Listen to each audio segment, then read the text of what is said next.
Há um mistério rondando o mundo das abelhas no hemisfério norte. Você sabe o que é o DCC? Desordem do colapso das colônias? Um termo que vem do inglês CCD, Colony Collapse Disorder. Milhares de abelhas simplesmente desapareceram em diversas regiões do mundo. Mas o que está por trás do sumiço desses insetos?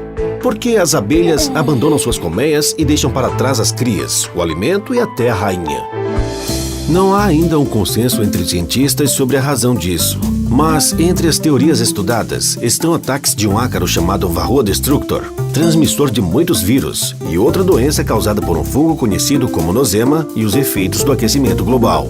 Cientistas ainda listam outras possíveis razões, como a poluição, o manejo inadequado de colmeias, a falta de fontes de água e o uso incorreto e fora das recomendações de agrotóxicos.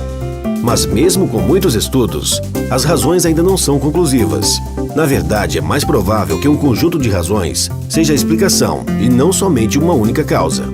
No Brasil, não há relatos científicos de CCD até o momento, mas os cientistas estão investigando cuidadosamente, porque se as abelhas diminuírem, a falta de mel será um dos problemas, mas não o maior.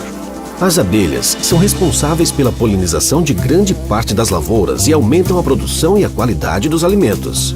Elas são uma das razões que nós temos uma mesa farta de alimentos. É por isso que esse é um assunto muito sério. Os apicultores, os agricultores e nossa própria alimentação dependem das abelhas.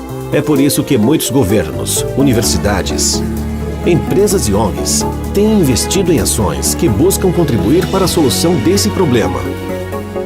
Afinal, o nosso futuro também depende do futuro delas.